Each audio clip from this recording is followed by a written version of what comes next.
Welcome to the Behind the Bits podcast. Your host, Scott Curtis, wants to learn everything he can about stand-up comedy and take you along for the ride. Scott and his guests talk serious about comedy in every episode. Behind the Bits will uncover knowledge from different perspectives on subjects such as writing and performing stand-up comedy, as well as booking shows and the comedy life. If you're thinking about becoming a stand-up comic, already in the comic game, or a comedy nerd, Behind the Bits is the show for you.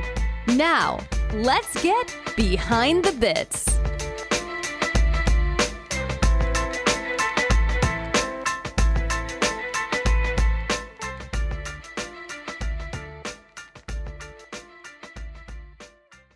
Hey BTB buddies, I wanted to let you know that I have a Patreon page now so that you can support the show. Check out patreon.com/BTBPC and check out the cool stuff you can get for as little as $2 per month. You can also find the link in the show notes. Thanks as always for listening. Hey everybody, thanks as always for listening to the podcast. Behind the Bits has a special live streamed only show coming up on July 30th at 8 p.m. Eastern on our Facebook page and YouTube channel. I will be hosting my first and favorite guest, Tom Dreesen. We will be talking about his new book, Still Standing, and Tom will be telling some of the stories from the book in person. There will be some surprise guests, a live Q&A with Tom, and an autographed book giveaway. Tune into the Behind the Bits Facebook page or YouTube channel at 8 p.m. Eastern on Thursday, July 30th to see Tom Dreesen, one of our country's most beloved comedians, live. Also, check out his new book, Still Standing, available at Amazon, Barnes & Nobles, and booksellers everywhere. Thanks again for listening, and I hope to see you at the show. BTB buddies, it's me, Scott, and I am here with Bill Normyle today. How are you doing? Very well, Scott. Thank you for having me on. Great. It's amazing doing this podcast, the people that reach out to you and the people that I get introduced to. Now, the funny thing is you had reached out to me about talking with John Poveromo, and we were able to get that episode recorded. I think I did it either last week or the week before, and it hasn't gone up yet. But the funny thing is I do these interviews, and they either, after I listen back, they are either okay, they are really good, but I don't really need to ever talk to that person again, or they are really, really good, fantastic, and I wish that person was my neighbor. And John was one of those guys that I just felt like I connected with, and I thought we had a really great conversation, and I wish he was my neighbor. He's a very smart, entertaining fella, and he had a lot of nice things to say about you. So. Yeah, he's very engaging, and had a great talk with him. But the funny thing is you reached out. You're obviously managing John, and I'm doing another interview this week with another one of your clients. How long have you been in the management game? Officially, probably about 4 or 5 years. Okay. Maybe. And are you mostly managing comics? Are you doing actors and the whole bit? I'm mostly managing. I'm keeping it very small for right now, until somebody really starts working, But right now I'm just managing a couple of comics. Great, because that was kind of my background years ago. Uh-huh. I was familiar with that part of. I'm familiar with actors too, but yeah. And that's what I wanted to dig in a little bit. I told you before we started recording that I did some internet stalking, and I found your old GeoCities page. So that's right. I enjoy doing internet stalking myself. Yeah. That's how I found you. So. That's how you found me, right? Yeah, exactly. But I found that, and it looks like you've got a pretty storied career. Tell me where you came from and how you got to where you are today. Well, cut me off if I start rambling. But let's just start with shortly after college. I grew up in New Jersey, and I'm back here in New Jersey. But I moved out to Los Angeles, and I was out there for almost 20 years. And I honestly didn't know what I was going to do. I just knew that I wanted to be in show business. And I wasn't exactly sure what I wanted to do. I think a lot of people initially move out and think they're going to become actors or become comedians. And then when they usually are not so successful in that area, they turn more towards the business side. I kind of did the opposite. I said, well, I'll starve to death if I, try just to be an actor. So I'm gonna get a regular job in show business, not understanding that there was really no such thing. So the first 10 years that I was out there, I worked in representation. Okay. A couple of talent agencies. I worked at a management company. I had always been interested in comedy, and I had tried some stand-up even when I was in college, but I just had no self-discipline. I would go up once and I would get bored with my own material. Yeah. And the next time I would come up, I would have a whole new act, which is probably not the best way of doing it, unless you're going to do it every single night and be consistent. Right. But anyway, so I got into the business side, and this was 1988, 1989. So it was sort of the end of that first big comedy boom of the 80s. Right. And I got a job with a talent agency that has been gone for years, and I'll get into that in a second. But even when you talk to some of the older comedians, it was kind of legendary. A company called Spotlight. Okay. It was Spotlite. And I don't know if you're familiar with Jeff Cesario, great comedian. And Jeff, who I never met, didn't know, but Jeff had this wonderful line I read years later where he said Spotlight was like the Nazi stormtroopers of comedy, because they would book comedians into these little towns that didn't even have a comedy show, have a comedy club. And it was really, the history really needs to be written about that place, because it was started out by these three guys who, wonderful guys, but they were hustlers. They were very, in another generation, they would have been snake oil salesmen. And they worked really hard, came along at the right time. I don't think any of them had a college education, but they were hustlers. And back then, comedy was not, it was becoming a business, but it certainly wasn't respected. I think most of the major talent agencies didn't really see that there was money to be made in comedy. And these guys kind of took advantage of that. And at one point, they were the largest personal appearance agency in the country. Wow. When I started working there in, like I said, that 1988, they were already working with Jay and Jerry and Paul Reiser and Damon Wayans, you name it, Larry Miller. When I got there, while I was there, they signed Jeff Foxworthy, they signed Norm Macdonald, Richard Jeni was a client, Mario Cantone they signed while I was there. I don't like name dropping, because a lot of those people like Jay and Jerry, they were very successful before I got there. Yeah. So I had very little to do with them. The best experience that I had was with Lenny Clark, who at that time had his own television series for a minute and a half. Yeah.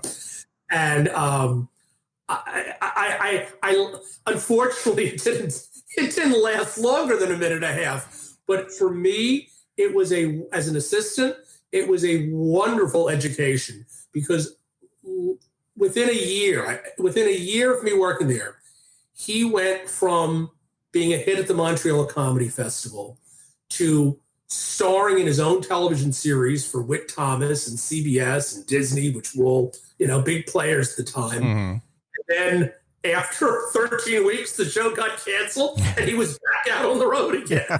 But I learned a lot from that experience. And anyway, I was there for about 2 years, and they actually promoted me to being an agent. And I kid you not, within like 2 weeks, the company went bankrupt. Apparently, I'm no accountant, but apparently what was going on was they were not familiar with the term escrow. Okay. So for example, they were the primary booker for all the Catch a Rising Star comedy clubs around the country, not just New York, but all over the country. There was hundreds of Catch a Rising Stars back then. Well, Catch went bankrupt, and Spotlight was taking these large deposits and spending the money as fast as it was coming in, and not really, separating their operational funds from their, what they were supposed to be holding on to for clients. And so that was, again, a very valuable experience. Yeah. And then after that, I went to work for these two managers who, again, legendary guys in the world of comedy, Rick Bernstein and Howard Lapidus.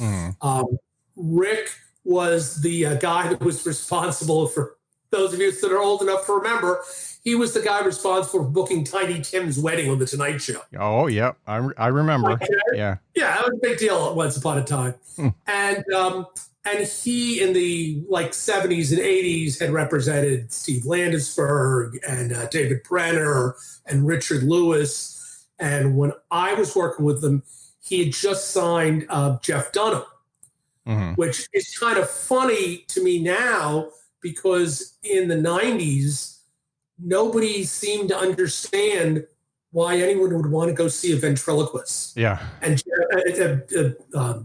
Rick was constantly trying to explain to people that, Jeff was a comedian who happened to, provide his own straight man. But anyway, so I worked with Jeff Dunham, and then Howard Lapidus, who was representing Norm Macdonald. That's how I got the job through Howard. And he also had Mike McDonald, who was a wonderful Canadian comedian that just unfortunately never quite made it big here in the States. And, some other people that were writers, Mike Dugan, Pat Bullard is a big executive producer now. And I was with them for several years. In fact, funny story, at one point they actually fired me. And I think 3 weeks later, the person they hired to replace me walked out on them.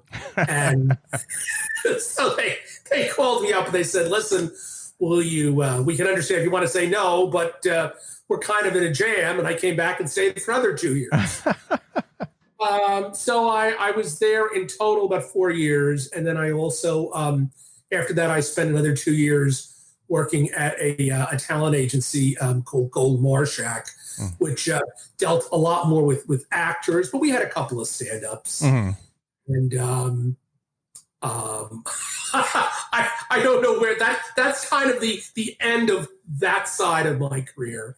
And then it was only after that I started taking some acting lessons, and I started working as a production assistant. I worked in a lot of game shows and independent movies, and did that for another couple of years before I moved back to New Jersey.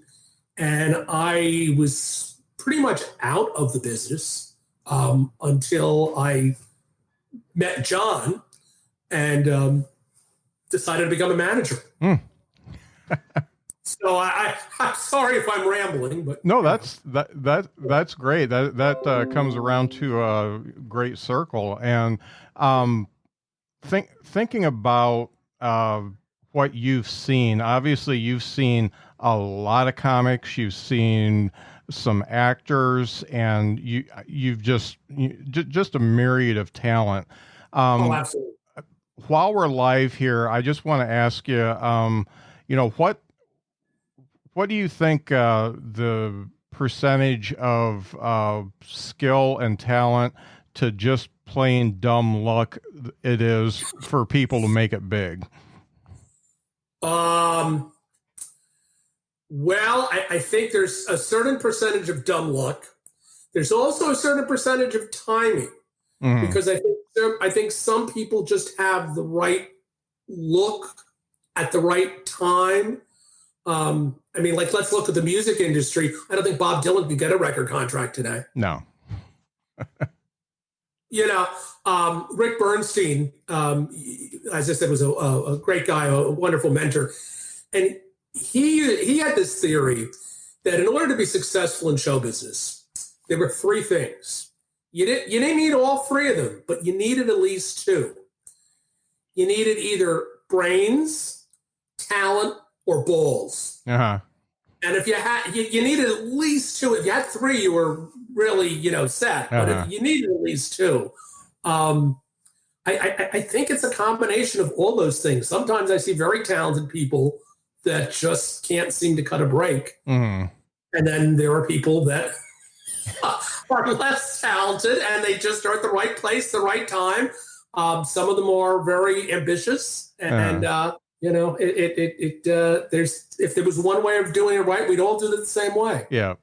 You do have to respect the hustle. If they're not quite as good as somebody else, if they do the hustle, I had a boss tell me many, many years ago, he said, the harder you work, the luckier you get. And I always apply that. I'm not the best at anything I do, but I work hard at it, and that makes things happen. So that's great. One of the things that I really like about what you talked about is you highlighted that being a star isn't the only thing there is to do in show business. Oh God, no. And I like that. Can you elaborate a little bit on some of the production jobs, writing jobs, all the jobs that are available to people who are interested in getting into the show business world? Well, I mean, I think most people are familiar with what they would call the above the line, which is your writing, your acting, your directing, your cinematography. Well, I guess cinematographer is below the line.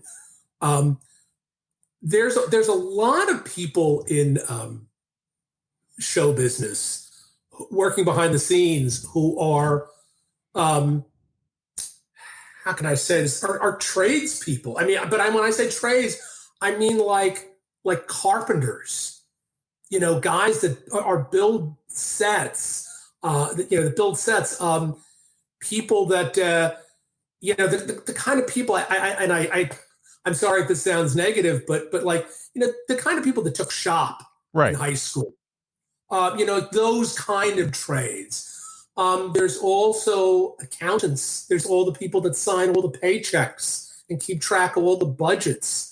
A lot of those kind of people, and, in addition to, lighting and grips. And then there's the business side. There's publicists, there's agents, there's managers, and even, and within the agency, there'll be like support staff, a lot of secretaries, a lot of assistants, caterers, lots of folks doing catering and craft services. As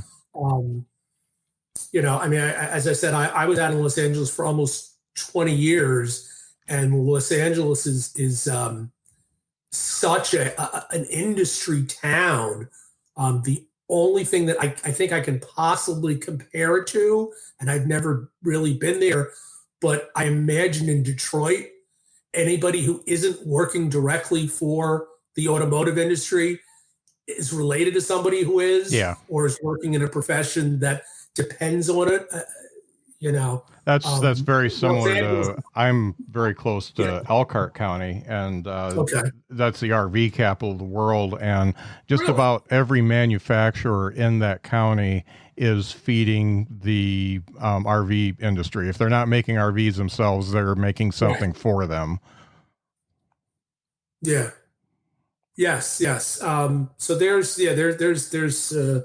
obviously a lot of different jobs that people, work in the entertainment industry. That's for sure. Right. And really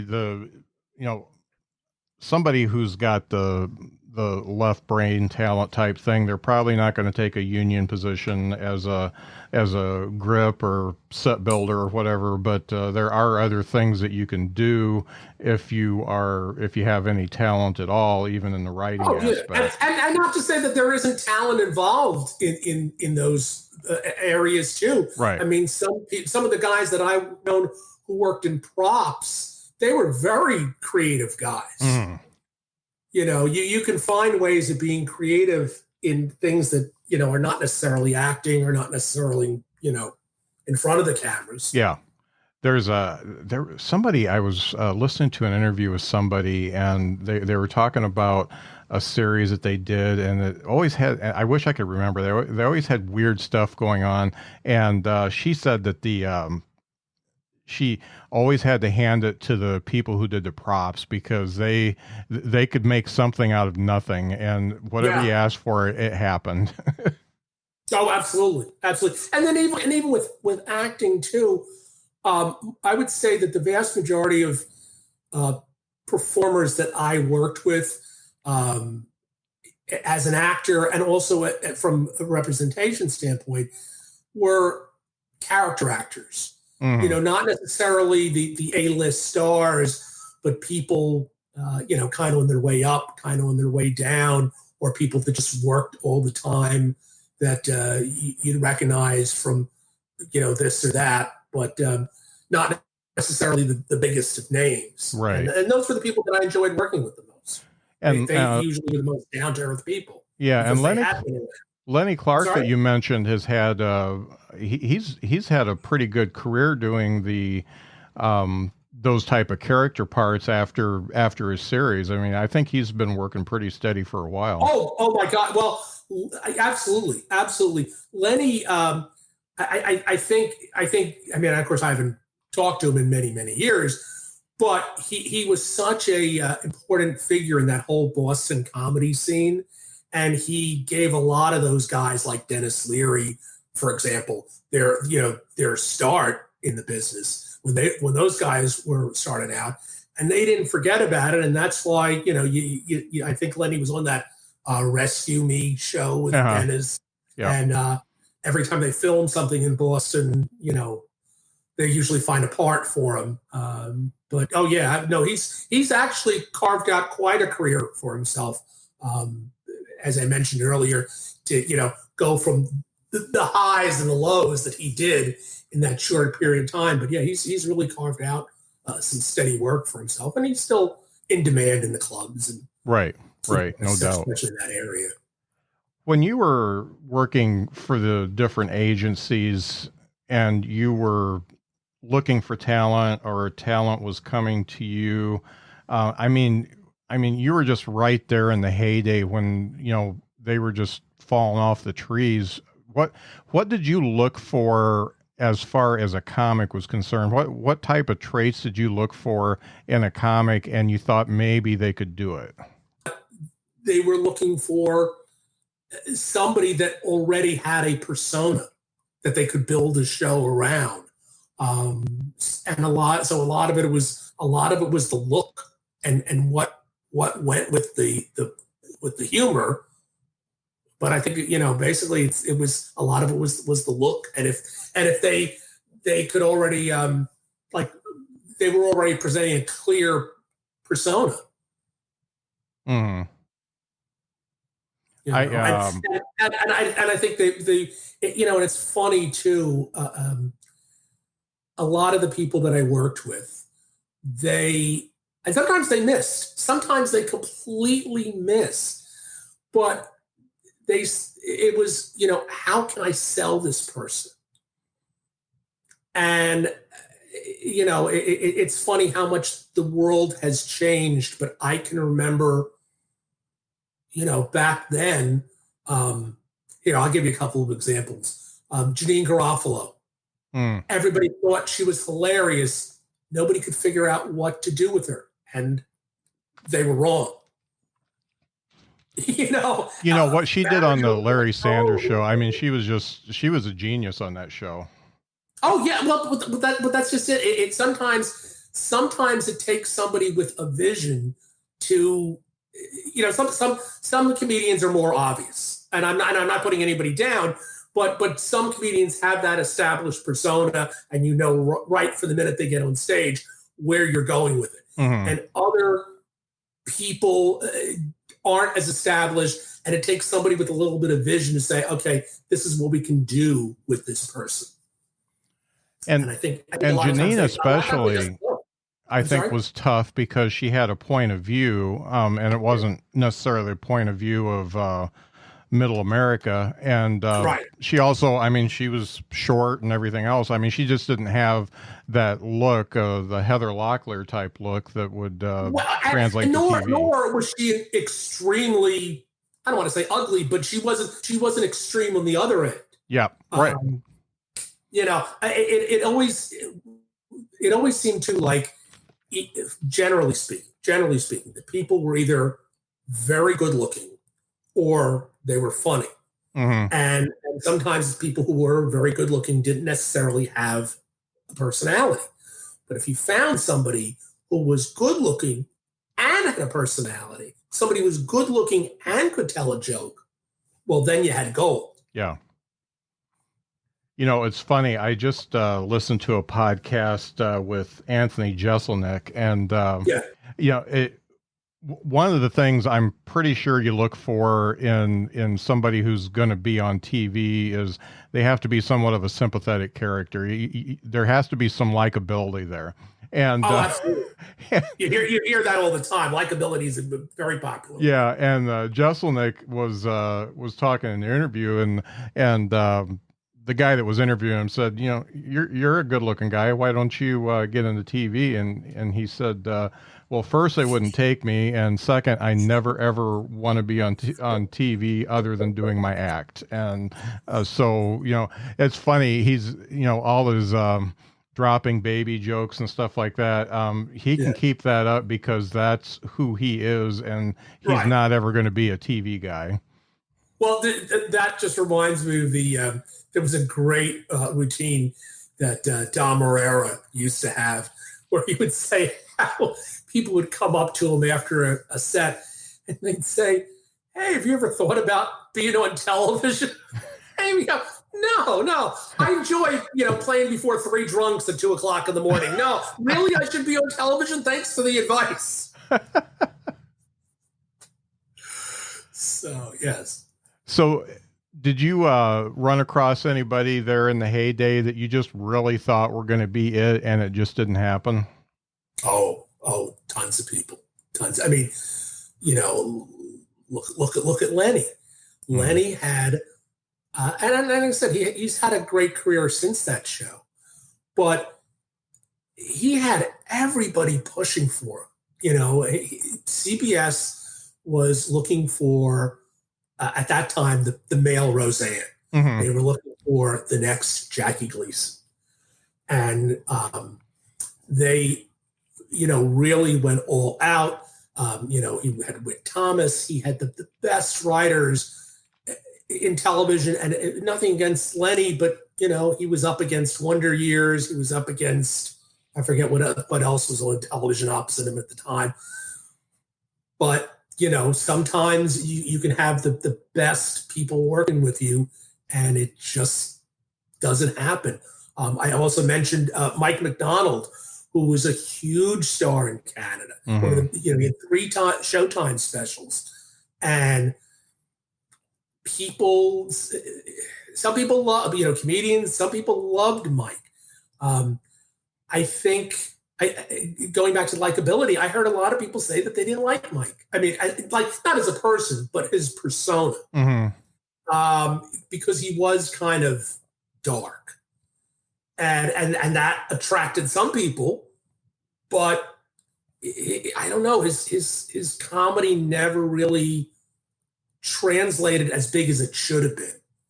But then again, that's just one of those odd factors that you can't put a finger on.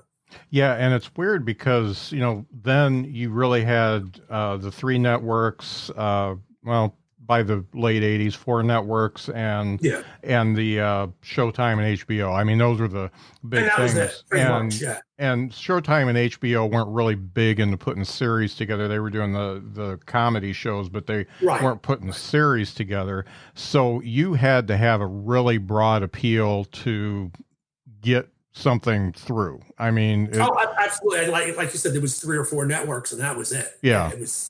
Yeah. And now you can be kind of a niche type player, and you can have these weird. You know, I was watching this weird show on I don't remember what network it is, called Legion, and I mean, it's just out there. Some of the. I mean, I enjoy a lot of the Adult Swim shows on the Cartoon Network, but a lot of them are very out there. Yeah, and the thing is, you can make a living at it, but you're never going to have the riches. You're not going to have the money that they were getting back then doing that type of stuff. Even the people who work at the networks, like I don't know how it is today, but even well into the 90s, when Fox started out in, again, the late 80s, they cut some kind of a deal with the FCC, where they were considered what the nickname was, they would call it a weblet, that it was a mini network. Mm-hmm. And even well into the 90s, by that point, they were having, The Simpsons and Married with Children. Those people, if you were on a Fox show, those people were not required by the unions. The unions cut them all kinds of breaks too. They weren't getting paid. They were being paid a fraction of what scale minimum was for, if you were on NBC or CBS or ABC. Yeah. And which, was great when they were trying to encourage Fox. But as I said, by the 90s, they had some serious hits, and I don't know how it is now, but they were kind of getting away with murder, which is why you've heard so many stories about, with the Simpsons and those people striking for more money. And I think In Living, the guys on the Wayans guys on In Living Color, I think they got screwed big time. Oh, they probably did. Yeah. I'm sure that they did. That's another example. That show was so popular back then, and I'm sure they, if they had been on NBC, they would have been making a ton more money. Yeah. It's funny how things have changed, but the bottom line is they want somebody to do it as cheaply as possible and still get the audience and make the money. So you know what? I think they've always wanted that, and it just seems like, I don't know. There used to be some kind of I don't want to say a minimum, but that seems to be more the norm now. Not so, and I think not just in show business. I think in other businesses as well. It's not about how can we be more innovative or how can we attract better talent. Just how can we do something cheaper? Mm-hmm. And I see that, like I said, even in businesses outside of show business, where it's just, it's really all about the bottom line and not about making any kind of improvements. Right. Exactly. And that's why we have so many remakes these days. Oh, well, and now there too, they're so afraid of taking a chance and coming up with something new. Mm-hmm. And they think that, well, if we make a movie out of an old television series or a remake, we're going to have a built-in audience. We're going to attract people who remember the original movie, who are curious and want to see the remake. Yep. People remember the old television show and want to see it as a movie. There's so little originality anymore. It's pathetic. Mm-hmm. So tell me, you were kind of resting there in Jersey, and you came across John. What was it about John that made you want to get back into management? Well, from a personal level, I just wanted to get back into show business. Mm-hmm. When I moved back to New Jersey, I said that I didn't want anything to do with show business anymore, which was fine. except I realized that I'd spent 20 years in show business and I didn't know how to do anything else. And you know, it can be fun sometimes. So I kind of miss that excitement. When I saw John the first time, again, going back to what we were talking about earlier, I saw John perform in this club, but it wasn't really even a club. There was an improv show that I was actually in, and I had a couple of comedians opening up, and most of the other comedians didn't seem to have an act. They brought their friends. They, you know, were just playing to their friends, and John was the only guy who got up who seemed like he had been on stage before, that actually had prepared material. Again, going back to what we were saying earlier, I really like John's look. I just said, you know, I could picture this guy on a series. And I thought to myself, well, you know, if I was ever going to get into management, that this is somebody that I think I could do something with. And you're kind of learning how things have changed and how they've stayed the same by taking him on, I bet. Oh, absolutely. Some things have not changed. A lot has changed. You know, the whole social media has changed things. The business has changed.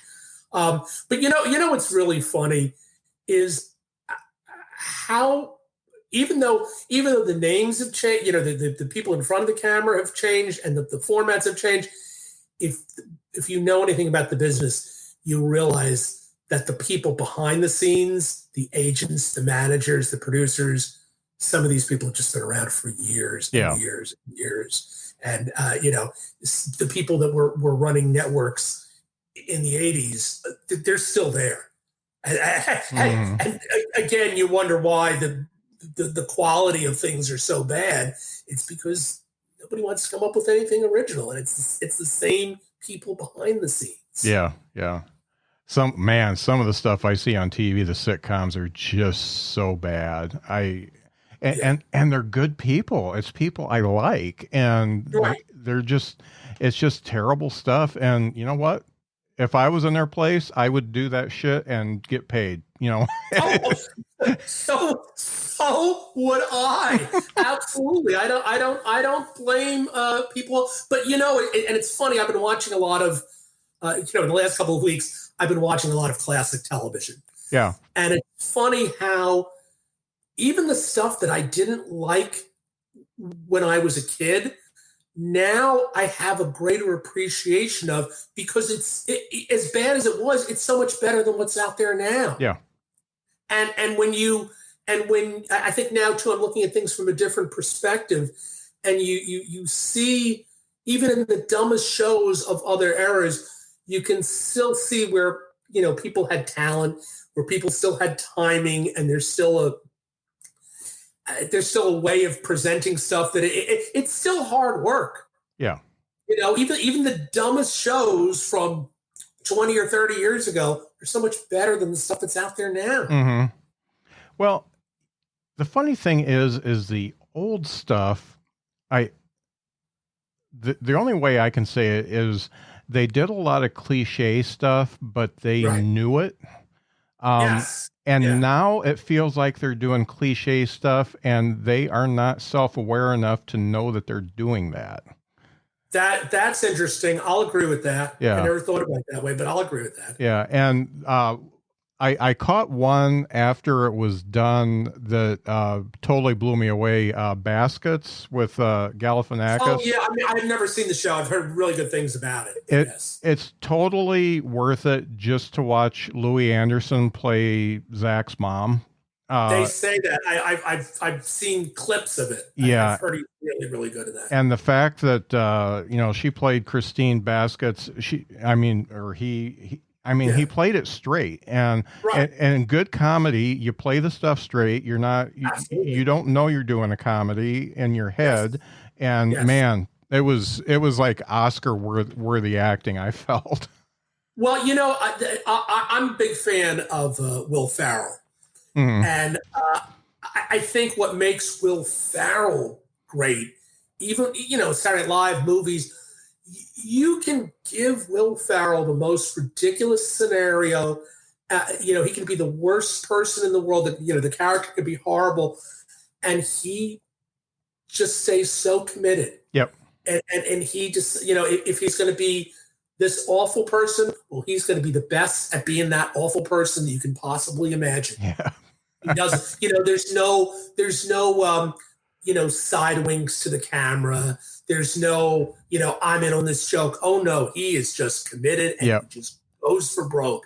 And that's why I love him. I think he's so good at playing the most ridiculous characters completely straight. Yeah. It's great seeing him work, and it can be the worst movie in the world and I'll still watch him. Right. I'm him and Alan Arkin for some reason. I'll watch anything Alan Arkin. Alan Arkin is a wonderful actor. Alan Arkin is, please, he's a genius. Yeah, he's one of my favorites ever since. What was the one he did with Peter Falk? The In-Laws. Yeah. Is that the one where it was a dictator, like in some foreign country? Actually, Peter Falk was a CIA guy, and their kids were getting married, and Alan Arkin was just the In-Laws or something like that. Yeah, the In-Laws, and the serpentine thing. Yeah. But I love that movie. They remade it. I think Albert Brooks or somebody remade it. Did they really? Yeah, I vaguely remember that. It was not good. Right. Thinking about what you're looking for in a comic now versus what you were looking for then. What types of you obviously saw John, and he's good looking, John Stamos type look, and also smart, funny, and all that. What other types of comics are you looking for to add to your arsenal of comics? Well, it's funny. I've been approached by a number of people, and again, as I said earlier, I'm trying not to represent dozens of people poorly, because I don't have the time, and I don't want to do a disservice to people. I want to be able to devote as much time to them as I do with John. But I would say the other thing is, and this is another deciding factor with John, is I made sure that I had several conversations with him. It wasn't just about, I'm going to make you a star, let me manage you. It was like, okay, is this somebody, because I've worked with some immensely talented people who are not nice people. Yeah. Who are not people that I wanted to spend time with.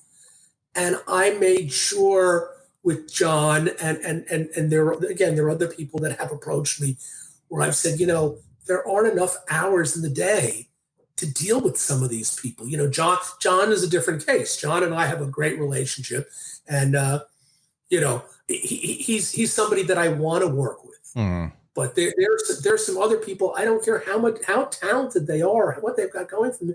They're pains in the neck. Yeah. And life is too short. I want somebody that is dependable. That's the other thing too. I've worked with a lot of comedians and actors, and you set them up with a meeting, you set them up with an audition, and literally have people not show up. Be totally, John's a professional, and I love that about him. And if he's at he's at a club someplace and I'm not there, he can figure it out. He handles things sometimes better than I do. Mm. And when I'm looking for somebody to represent, I want to make sure that it's somebody that I actually enjoy spending time with. Right.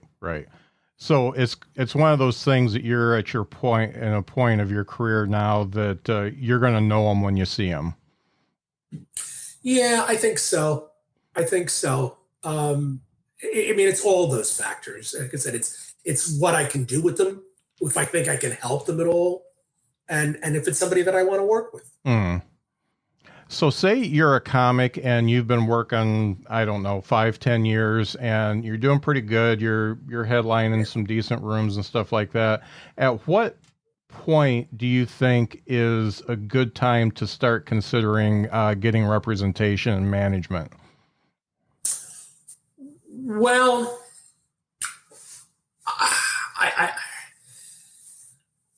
I think, well, first of all, I think it's hard to say. Although I was always told that usually people have managers when they're first getting started, or and they really need somebody to make some phone calls and try to make things happen, or when things are happening so fast and so furious that they need somebody to keep track of all that.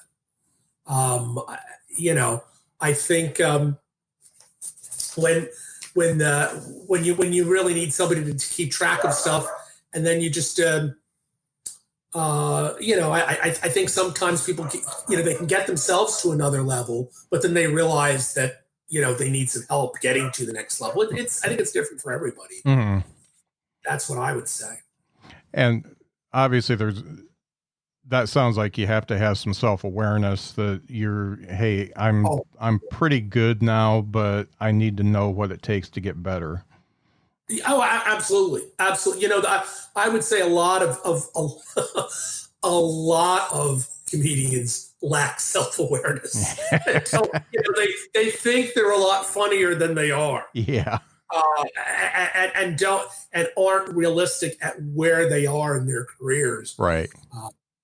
Yeah. Yes. I think self-awareness is a very key word there. Yeah. I bet you see a lot of that in the New York clubs when you go, don't you? Well, it's funny. At my age, I try to avoid the clubs as much as possible. But I'll tell you this one story. This was an actor, and I had just gotten this job working at a talent agency, and this was the first conversation that I ever had with this person. Okay, had no idea who he was, his credits, hadn't met him, and he calls up the office one day, and of course, immediately, I'm the new kid on the block, so he wants to make friends with me, and he starts off the conversation with there was a project at HBO that he was trying to get in on about the Tuskegee Airmen. And he started off the conversation with me by saying, I'm very good friends with Malcolm Jamal Warner and I can't think of the other guy's name, from a different world. Kadeem Hardison. And he said, my good friends, Malcolm Jamal Warner and Kadeem Hardison, have been in on this project. How come I haven't been in on it? This was my first conversation with him. And all I could think of at the time was, well, I know who those people are. I don't know who you are. Malcolm Jamal Warner and Kadeem Hardison had starred on two hit, they'd each starred on a hit NBC sitcom for several years. They were at that point, they were big names. And I'm not commenting on, whether this guy was a good actor, but you're seriously asking me how come you're not up for this part that Malcolm Jamal Warner's up for? It would help if you were a little bit more self-aware. Yeah. Well, I think, like I said, that was an acting thing, but I think it's the same thing with comics. Some comedians just, they think they're a lot bigger than what they are. And he made two mistakes there. He did he thought he was bigger than he was, and then he did the name dropping too. Well, listen, this was a client who over a period of time I came to like, but yeah, he definitely I could go on about other examples where he just didn't understand where his career was at that point in time. But he was actually a nice guy once you got to know him. And that's something that I always have to remind myself, because I'm 56, and I have to remember that when I was young and full of myself, and the ego was it was much bigger than I was, and understanding that kids have that, and they sometimes they're rough around the edges and just need a little honing and all that kind of stuff. But sometimes that's good. Sometimes you need that kind of an ego to walk into places where, if you realize later on what you were doing, when you get older, I think you get a little more intimidated. Yeah. And they also need the real talk of, hey, you're not ready. Hey, you're being stupid. That type of thing. And some people are going to take that and learn from it, and some people are just never going to get to self-awareness and just stay where they're at. As a manager or as an agent, that's a slippery slope. I've seen people, who've needed that conversation, and like you said, some take to it and some do not. So unfortunately, that I've seen that conversation happen many, many times. Yeah. So thinking about what I've gleaned from this so far is you look for people that have talent. They've got some likability. They're not dog ugly. And you make a personal connection. You like them a little bit. Right. What other things make for somebody who is attractive to management? Well, if they already have a job, that would make them attractive. Uh-huh. And I mean, I'm saying that flippantly, but it's like, it's like, in those Susie Orman books, where Susie will tell you how you can be a millionaire tomorrow. Well, first you have to get $1 million. Yeah. And I can't tell you how many times with John, where I've called up different agents, different networks, and some of them have actually said to me, well, when he gets a movie, call me. When he's starring in his own television series, then we'll be interested. And, it's insulting, but I also understand where they're coming from. And it's frustrating. But I'll tell you another funny story. There was this years ago, the agency that I worked for at the time, they went to see a sketch show, a live sketch show that was performing in Los Angeles at the time. And they all went to see this one actor, Gary Kroger, who had already been on Saturday Night Live. And Gary Kroger was, looking for representation. Yeah. And after everybody saw the show, they all came back and they said, oh yeah, Gary's funny. Gary's all right. But this other guy in the show, this other guy is so talented. And everybody raved about this other guy. So he came in for a meeting, and again, everybody liked him, but there was kind of no rush to sign him. Mm-hmm. There was no sense of urgency. And him and I became friends because he was calling to follow up, and he was very nice. He wasn't pushy at all. But this went on for a couple of weeks. He would, call every couple of days and, how's it going? And him and I got to be good phone friends.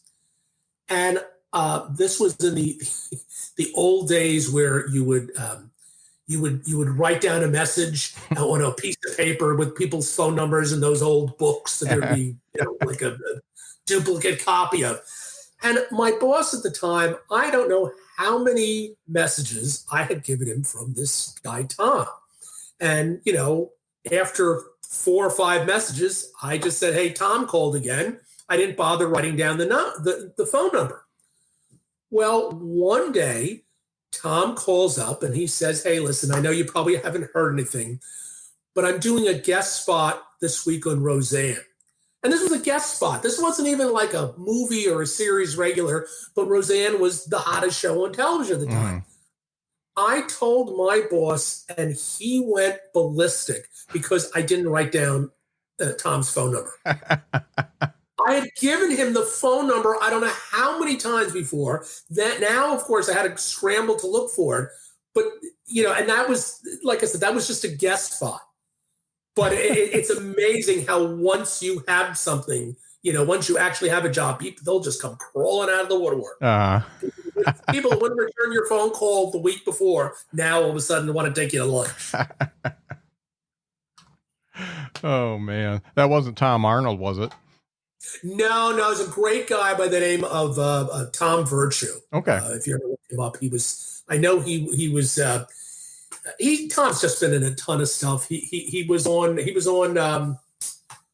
can't think of the name of the show. What was Malcolm in the Middle? He was on Malcolm in the Middle. And he works all the time. Great guy. You'd know him if you saw him. But it's funny how they just come crawling out of the woodworks when you have a job. So somebody, say I'm a comic and I'm doing okay. I'm not quite ready for any kind of representation yet. What tips would you give somebody like me, or any comic? I'm not ready for that kind of stuff yet, but any comic, what tips would you give to, first of all, not get screwed? Second off, good luck with that. You know what? Accept that you will get screwed. Yeah. And hope that you won't get screwed that badly. And when you get screwed, learn so it doesn't happen to you again. I think everybody gets screwed when you're starting.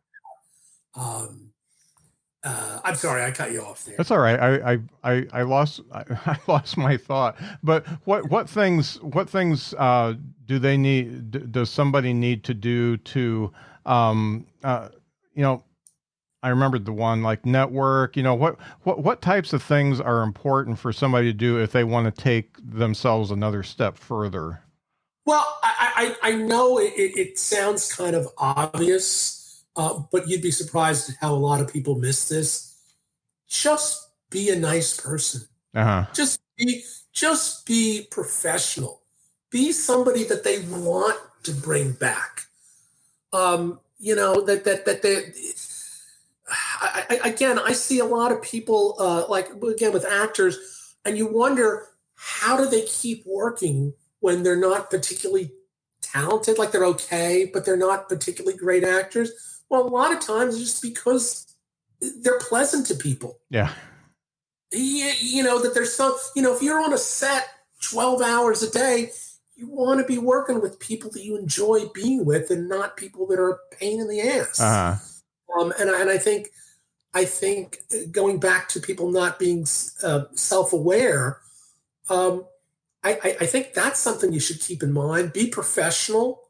Show up on time. When you get the light that says your time is up, wrap it up. I know a lot of club owners will go ballistic if you go over your time, and I think that has a lot to do with it. I'm sure there's other things too, but be professional. Be somebody that people want to work with. Now, you mentioned this a little bit. We touched on it when we first started talking about social media. Yes, social media is in the comedian world almost all consuming. You pretty much have to do it. Nowadays, absolutely. Yeah. And thinking about how long it's been around and how long some of these people have been on social media and the somewhat cancel culture we've got going on right now. How do you police yourself and make sure that what people look at, what your potential employer looks at, is something that they want to see? I think that's a great question, and I don't know if any of us really have the answer for it, because, like you said, it is becoming a cancel culture, and things have been changing so rapidly. Things that were okay to do a couple of years ago, as we've seen even with some huge names in the business, suddenly things aren't okay to make fun of anymore. Mm-hmm. And it's I don't think there's an easy answer. I'm honestly not sure what it is, and the rules seem to be changing every day now. Mm-hmm. Yeah, and I don't know what the answer is. And I have to say that things that were okay, like making fun of trans people and stuff like that, Sure.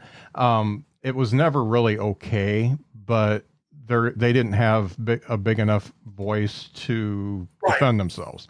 So and I think again, because of social media, not only did they not have a big enough voice, but now because of social media,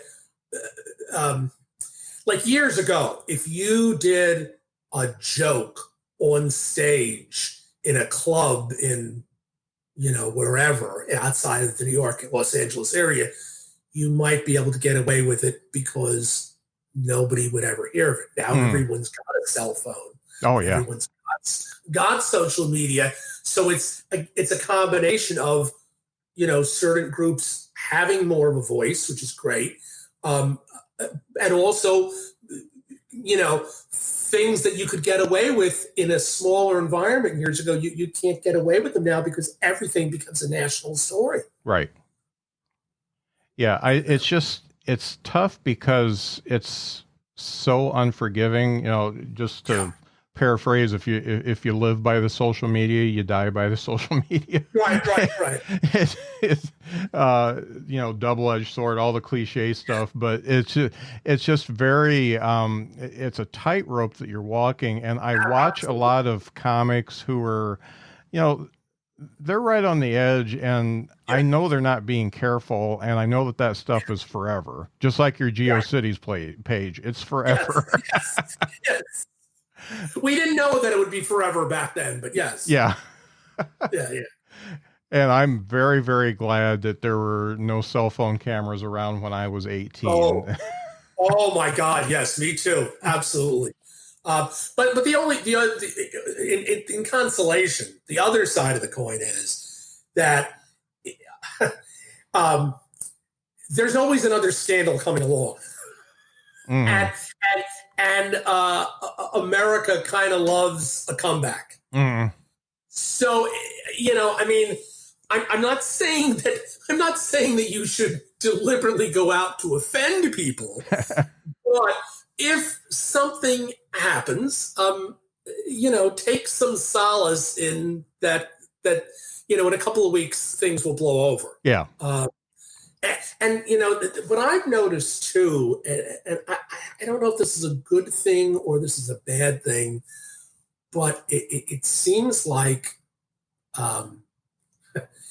if on the business side, if you have made money for people, somehow you get forgiven. Mm-hmm. You should look up. There was a wonderful article in Variety within the past couple of days, within like the past week, and the headline was, "Why is Mel Gibson still working?" And they went into the whole analysis of why Mel Gibson still has a career, and we have seen some people come back from some of these situations, and some people have not. And again, there's I know there's what do they call them? Crisis management, PR types who are much smarter than I am, get paid a lot more money than I do. But there's not really an easy answer. Yeah. And I think on Mel's thing, it's just a supply and demand thing. There are still people who want to watch him. And it's just what this article said, and I'm just, I'm paraphrasing, but it kind of goes back to what I was saying before. That one of the things they brought up was they said, when Mel Gibson shows up for work, he's the hardest working guy on set. That Mel Gibson, you can disagree with his politics, and he may be a horrible human being, but he's a professional when he shows up. And the other part too, they said, was that, and again, you see this with some other actors and comedians as well.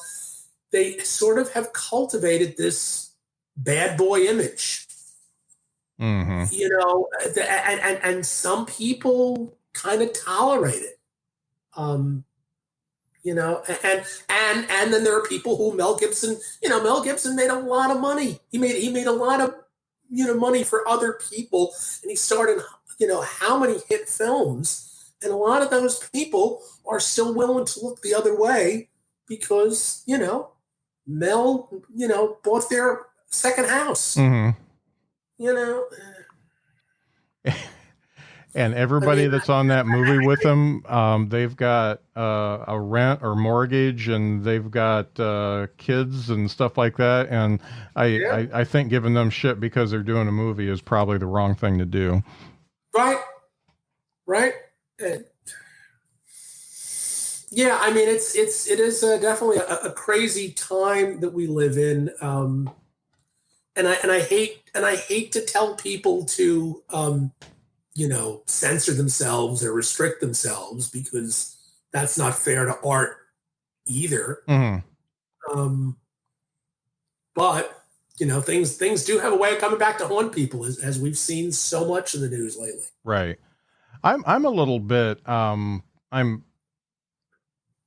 glad that, the as far as comedy is concerned, the clean comedy's making a comeback. And it's really neat to see, cause I've, we always had Gaffigan, but I saw Nate Bargatze twice, once last year and once early this year.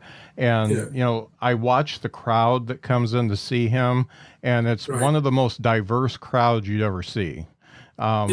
Everybody from people my age all the way down to kids. There's hippies, there's freaks, there's military people. I mean, it's just everybody's there, and he makes them all laugh equally. And it's nice to see that type of a comeback, because we were really going the other way for a long time, just to see how much we could offend people, and who could be the dirtiest one out there.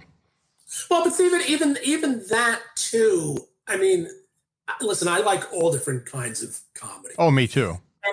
And if you're gonna be dirty, that's fine, but you need to be smart too. And that, people focus on, guys like, Richard Pryor and, Lenny Bruce. Oh, they were so cutting edge, but those guys were smart. They weren't just, using words indiscriminately. Right.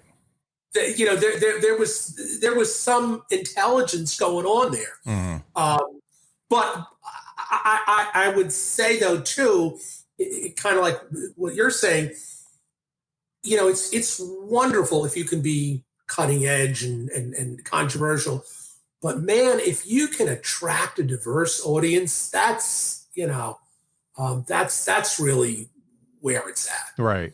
I just watched the Seinfeld special, the last one he did, and I think he said shit twice and he said goddamn once. But they were very well placed. And that was the words that needed to be said in that particular bit at that time. And I think with the language, those words, again, Lenny Bruce had a whole routine about this. If you just overuse those words, they lose their power. Yep.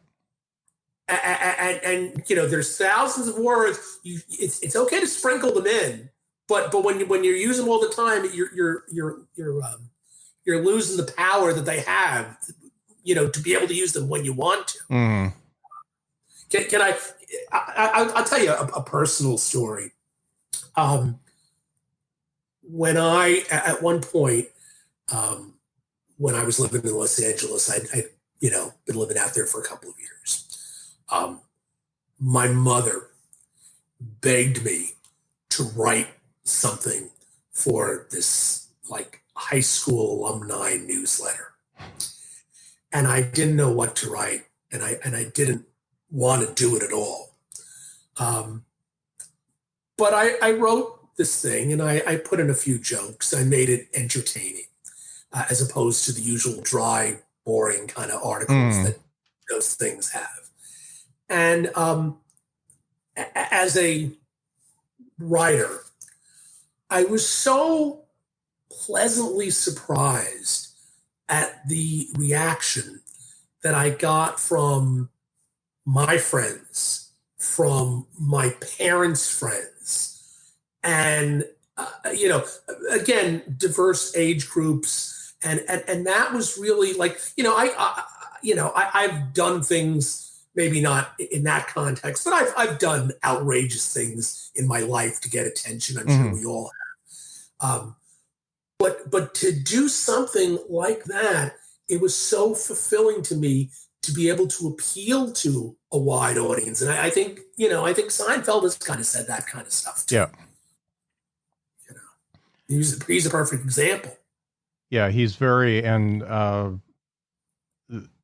I don't know if you listened to the interview he did with Mark Maron on the WTF podcast, but no, I did, but I bet that would have been good. I recommend listening to it. It's a very frustrating for me because Mark and I are very much alike, and Jerry is not like either one of us, and I feel like Mark wanted to get things out of Jerry that he wasn't going to say, so he spent way too much time doing that and not talking about what he wants to talk about. So, understanding the fact that his parents weren't really involved in his life and he pretty much had to raise himself, taught me some things about him. But I also feel like he doesn't want to be part of the fray. And that's not saying he thinks he's better than anybody. He wants to be his own person, and he wants to be his own brand. Jerry, right? Yeah. Yeah. So yeah, that's well. I can tell you from not that I knew Jerry well, but from my experience, my limited experiences with Jerry, and this is going back to right before the television series Seinfeld. If you'll remember, Jerry had been on Benson. He was like a recurring role on Benson. And he got fired from Benson, didn't he? Yeah.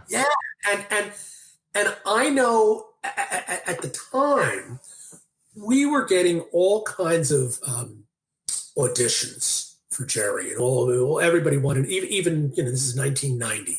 Everybody wanted to meet Jerry. All the networks wanted to do some dopey sitcom with him. Well, first off, Jerry was already on the road like 40 weeks out of the year. He was making probably 10, 12 grand a night. So it wasn't like he was sitting around waiting for the phone to ring. He was on the road. He was doing what he enjoyed doing. But the word that we always got back from his managers was, Jerry wants to do it on his own. And it's kind of like what you're saying about not being part of the fray. He wasn't willing, he could have had 100 sitcoms come and go before Seinfeld. And he waited until somebody said, okay, you can do whatever you want. Yeah. We want you that bad. We're not going to try to pigeonhole you into some stupid sitcom. Yeah. Here's a half an hour. Do whatever you want. The one thing I got out of the interview with Mark was that Mitzi Shore was the one that really got him going, because she said that he had no talent and he could never do her room. And Wow. Well, but you know what though? And again, I shouldn't say this because I didn't know Mitzi that well, but from what I remember, the rep on the the rap of the Comedy Store at the time was the people who were successful in the Comedy Store. The people that Mitzi liked tended to be, the Jim Carreys, the Robin Williams, the guys who were, more physical, were more sort of, I don't want to say stereotypes, but more, the impressionists like that. Mm-hmm. Jerry's not that. So I could see where Mitzi and Jerry probably didn't get along anyway. Yeah. He said they were like oil and water. So I could see that. Yeah, that was telling. So one of the things you obviously had a love and a want to get into show business. Can you tell me some things that inspired you? I mean, did you have particular comics that you like, particular actors that you like that really said, "Hey, I want to do something like this. I want to be in this business"? Well, believe it or not, when I was very young, I watched a lot of old movies. I think it's safe to say that by the time I was in 5th grade, I was probably the only kid in my class that had a Jimmy Cagney T-shirt. I loved Jimmy Cagney. I loved John Garfield, but I didn't get into him till later on. I always loved those kind of like film noir kind of movies. And that kind of always steered me in that direction of show business. Mm. I also loved the talk shows. I loved, Merv Griffin and Mike Douglas. And, eventually I was able to stay up late enough to see Johnny Carson, where they would have on these wonderful actors who, had been in movies that I had never seen, but always seemed to have these great stories about something that happened to them on the set. And then I also watched a lot of game shows growing up, like Match Game. Mm-hmm. And I thought, boy, those people look like they're having a hell of a good time. I love Match Game. How do I get a job like that, where I'm just like hanging out with my friends all day long and being silly? Yeah. And all those things kind of drew me to show business. That's cool. Remember the Match Game Hollywood Squares hour? I've been watching it lately, but I truly don't remember it. I've seen it a lot in the last couple of weeks. It's appalling. Yeah. I don't know what they were thinking when they tried to put those two shows together. Because I like them both. I like them both individually. But I don't, honest to goodness, I don't remember that. The first time I saw the Match Game Hollywood Squares hour was maybe a couple of months ago. Yeah. And I looked at my wife, I'm like, I don't remember. It was awful. Yeah. Oh, man. Yeah. The best thing about it was the set when they changed sets. Mm-hmm. I love that when they go from the 6 celebrities to the 9 celebrities. When the set is getting more applause than the celebrities. Oh man, and they were proud of that. They thought they were high tech when they did that. Oh yeah. It's funny, Joe. I don't know if I've been. Again, I think as I'm watching a lot of these old television shows, I'm now having more appreciation of certain performers. And on the Match Game Hollywood Squares hour, when they do the Hollywood Squares portion, have you noticed how, like in the original Hollywood Squares, Peter Marshall would do this. Peter Marshall had a different way of doing it. Yeah. Okay. Where, after the question is over,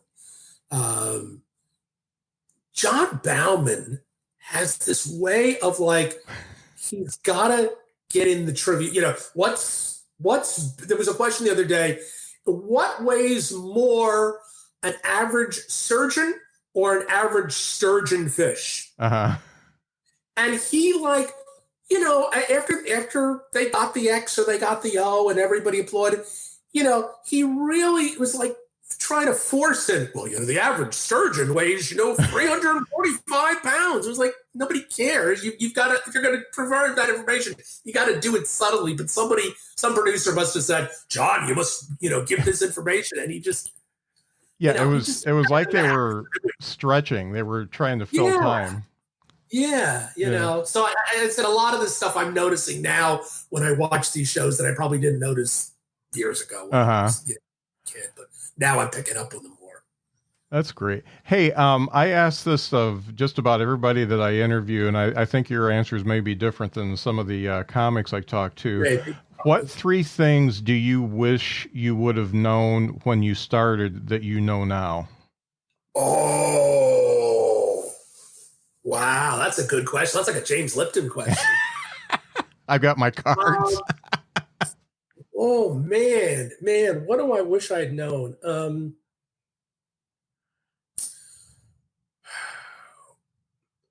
Well, I'm just having a stream. I'm just streaming here. This may not be in any particular order. You're good. I can say as an actor, as I mentioned earlier, when I moved out to California, I was 22, and I didn't really start trying to pursue an acting career until I was in my 30s. Mm-hmm. And I wish, as an actor, that I had started pursuing that side of the business earlier, when I was 22 and probably could still pass for 16 or 17. Mm-hmm. Instead of, there's this gap. There's this gap that a lot of actors go through where, if when you're in your early 20s, you can play high school. Okay. But if you haven't made it by, 25 or whatever, then there's no parts until you are like 40. Mm-hmm. Until you're old enough, it's sort of like everybody's a teenager and then all of a sudden they're a parent. Yeah. And there's kind of no in between. I wish I had known that, and I would have pursued acting sooner when I was younger. What else?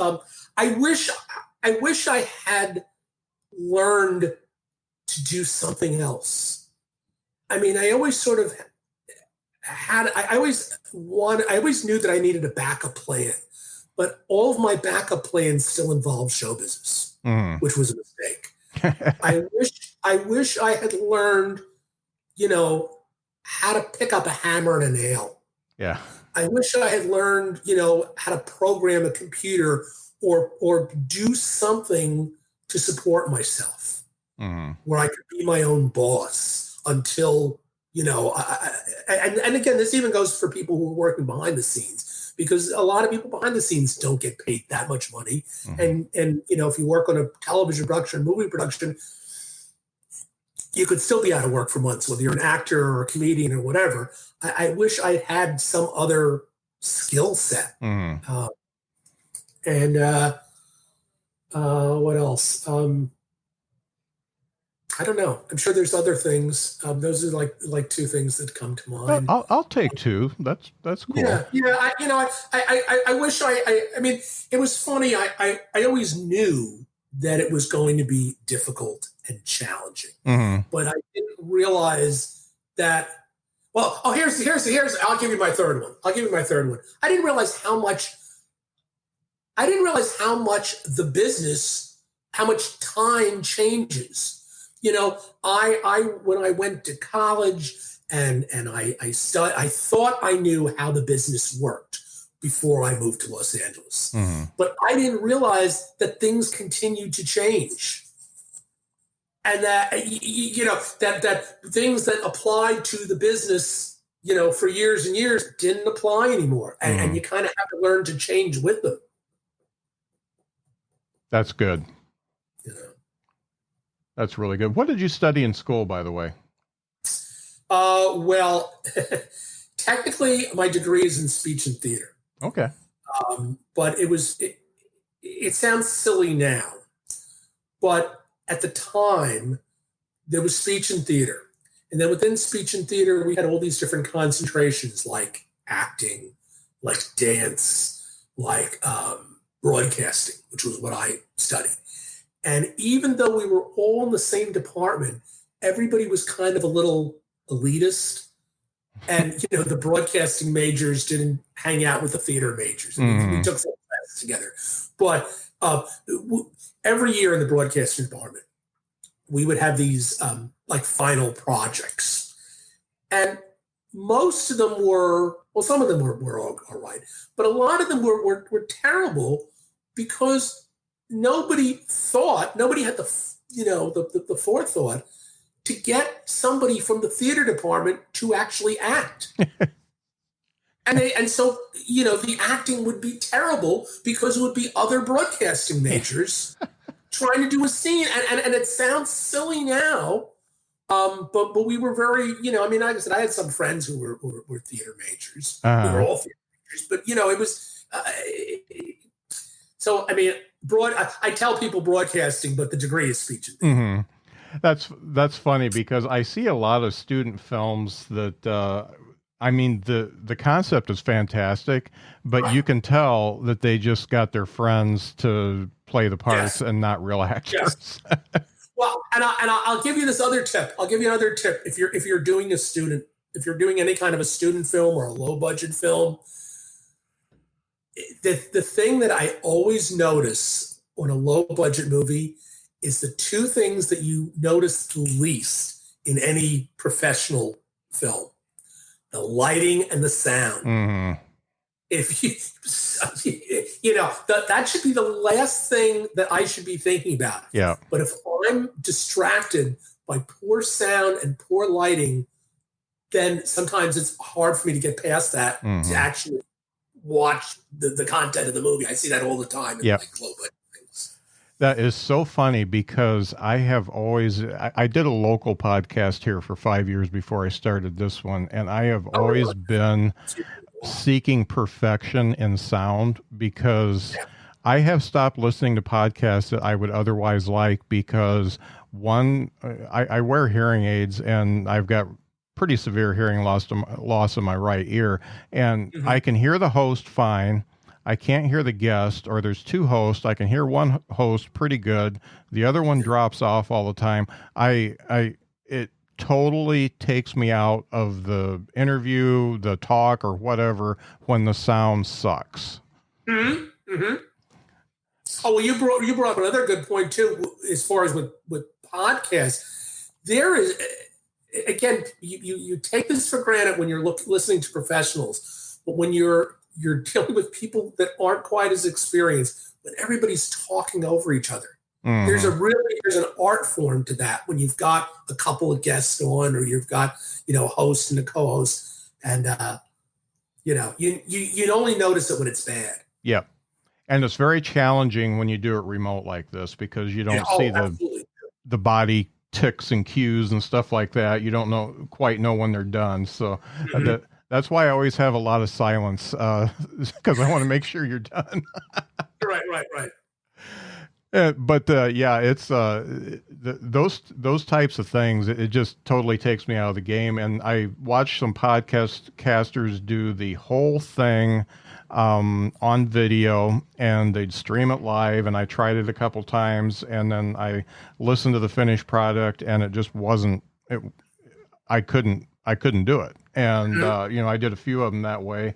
And there's too many variables when you're doing video and audio together that just haven't been ironed out yet. Bandwidth is still king. And if somebody doesn't have it, then everybody sounds bad. So, yeah. Well, I tell you what, Bill, it's funny. You were kind of surprised I asked you to be on, but I knew you were going to be good, and you were. So I appreciate you coming on. Thank you. I appreciate you having me on. And